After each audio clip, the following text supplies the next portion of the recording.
Welcome back to U.S. Farm Report. Trusted, timely, tradition.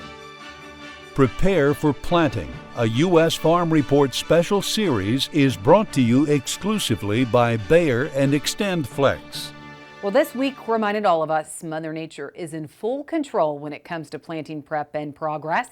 USDA says 2% of the nation's corn crop is planted, which is right on track with average. But as another winter storm blasted the upper Midwest, this planting season is still weeks away, creating some weather worries for some. And managing Mother Nature's curveballs is exactly what we're doing this weekend as we help you prepare to plant.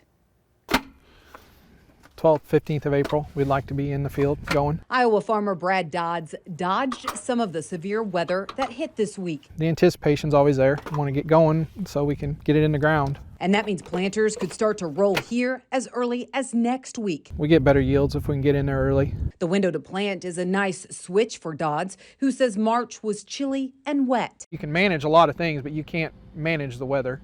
From drought in western Iowa to saturated soils in the eastern part of the state, Iowa farmers are seeing it all. I'm finding that a lot of conversations I'm having with farmers are that it's actually drier than they thought it would be coming out of such a wet winter as we seem to have. We had a lot of snowpack, and it seemed like we had a lot of freeze and thaw cycles.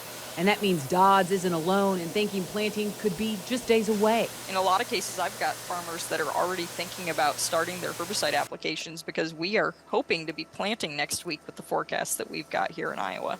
Anderson says even if planting is pushed back due to rain, weed control needs to come first. I know it's so tempting to, if we get delayed, we need to get out there and get everything planted. And if we can get out there with a herbicide pass before the crop is up, that's probably okay. But in a lot of cases, we still need to be thinking about that timeline and making sure those weeds are taken care of first. Check out these pictures a farmer captured last year. The first half of his field saw a pre-emergence, but then he was rained out. And so as you can see, the half that didn't get that early application of herbicide is one that turned into a nightmare for weed control. The goal in my mind is that those pre-emergent products are really setting us up for the best possible growing season that we can have, regardless of what the weather is that comes after that. Dodds says they spray as early as possible on their farm. Things have changed immense in the last, I would say, 5 to 10 years where you did wait. Now with a lot more pre-emergence options, we do go out early. Another change is Dodds' decision on what to plant first. A big thing is, we've changed how we plant. It used to be wait on soybeans and do your corn first. Now we're doing both at the same time. We found out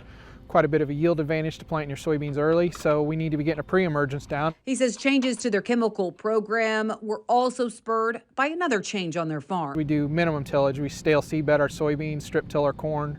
So it does offer a different set you have to do for weed control when you're doing that when you're not doing spring tillage. Minimal till creates more time to prep fields, and Dodds says that's been huge, especially considering tillage isn't a tool that they want to fall back on now. It used to be where if you didn't get it with the chemical, you take out a cultivator and take care of it. Well, with our changing tillage practices and management practices, we don't have that option anymore. So we've had to change our whole approach to weed management. His biggest weed problem is waterhemp, and Anderson says Dodds is not alone. 90% of cases, it seems like across the state, we're targeting a weed that will not be up for probably 4 to 6 weeks starting to germinate and won't finish germinating until probably the end of June. And so we've got a really long window that we're trying to capture water hemp and make these passes as effective as possible. Anderson says in order to be effective with weed control, it's imperative that you do as much as you can up front. The rate thing is what trips a lot of people up because they assume if they're using the full rate on the product label, that's as much product as they can use for an individual active ingredient, which is not necessarily the case. While some farmers are battling too much moisture, others are still staring at dry fields, just not as dire as last year. We do occasionally get into cases where things really are kind of devastatingly dry, right? We've just got incredibly dry conditions, and we can incorporate most herbicide products into the soil if somebody's got like a harrow or a rotary hoe or even maybe a field cultivator, and get those in there so that when we do get the rain, they're going to be more in that root zone. From doing their own spraying to getting better at scouting and identifying problems in their fields. He's learned to control what he can in order to weather any storm. And as you prepare for planting, you can find more of those stories on agweb.com. All right, we need to take a quick break, but there was some positive demand news this week. So what could that mean for commodity prices?